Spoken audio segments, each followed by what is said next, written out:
ये पाठ याद करके लाना कल बच्चों, गुरुजी ने कह दिया, फिर कल पूछूंगा मैं। सारे बच्चे चले गए। अगले दिन बच्चों को फिर से गुरुजी ने पूछा, द्रोणाचार्य जी ने, हाँ तो बेटा कल जो बताया था वो लाइन याद हुई? दुर्योधन दुर्योधन बोला हाँ, सत्य बोलना चाहिए, यही तो लाइन थी। उसी वक्त याद हो गई।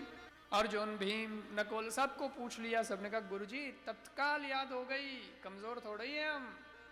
युधिष्ठिर को पूछा तुम्हें? युधिष्ठिर जी बोले गुरुजी क्षमा चाहता हूं, पाठ याद नहीं हुआ।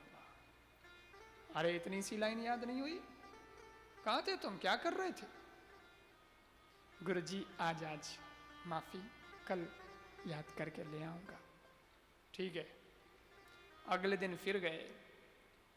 फिर गुरुजी ने सबको पूछा, सबने तो बता ही दिया था, लेकिन युधिष्ठिर जी ने आज भी मुंडी नीचे कर ली। माफी चाहता हूं गुरुजी। गुरुजी ने कान खींचे, डांट लगाई, दिमाग नहीं है तुम्हारे में, ठोटी ठीक रे, कल सुनाना। जी गुरुजी। और तीसरे दिन फिर पूछा, हाँ आज? युधिष्ठिर जी बोले गुरुजी चाहे गर्दन काटो चाहे कान खींचो, पाठ याद नहीं हुआ। और गुरुजी को इतना गुस्सा आया, गुरुजी ने कहा हाथ आगे करो, डंडे की मारी हाथ पे, अब तो दंड मिलेगा। 3 दिन से इतना सा पाठ याद नहीं हुआ, एक लाइन याद नहीं हुई तुमको, दिमाग नहीं है क्या? मेरा भी दिमाग खराब कर रहे हो। चौथे दिन जब गए तब युधिष्ठिर जी ने बिना पूछे ही कह दिया, गुरुजी सत्य बोलना चाहिए, सत्य बोलना ही धर्म है, याद हो गया। गुरुजी बोले इतनी इजी लाइन को याद करने में 3 दिन लगे? भले आदमी, सब आगे बढ़ गए कहां से कहां, और तुम अभी तक अब याद किया है? युधिष्ठिर बोले नहीं गुरुजी, याद तो उसी दिन हो गया था, लेकिन मैं झूठ बोलता था।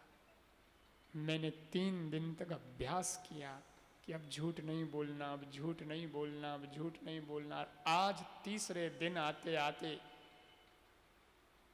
मेरे जीवन में पूरा सत्य उतर चुका है, अब मैं कभी झूठ बोलने वाला नहीं हूं। इसलिए 3 दिन लग गए, क्योंकि मैंने आपके उस ज्ञान को जीवन में उतारा। अब बोलो दुर्योधन आगे कि युधिष्ठिर आगे? दुर्योधन तो बोले हाँ सत्य बोलना चाहिए, पर बोलते हम झूठी है। हमें क्या करना, हमें तो पाठ याद करना है, कर लिया, बाकी हमें क्या करना। पर युधिष्ठिर ऐसे नहीं है। युधिष्ठिर बोले अगर लिखा है सत्य बोलना चाहिए तो मैं खुद सत्य बोलूंगा, मैं सत्य पर चलूंगा। और इसीलिए सत्य पर युधिष्ठिर जी अडिग रहे। इस सत्य का तो इतना प्रभाव युधिष्ठिर जी के जीवन में हुआ, उस बचपन में दी गई शिक्षा का इतना असर हुआ, इतना असर हुआ कि बाकी सबके तो रथ जमीन से चपक के चलते थे, लेकिन युधिष्ठिर जी का रथ जमीन से 4 अंगुल ऊपर रहता था, हवा में चलता था, सिर्फ इसी बात पर कि ये सत्य बोलते हैं।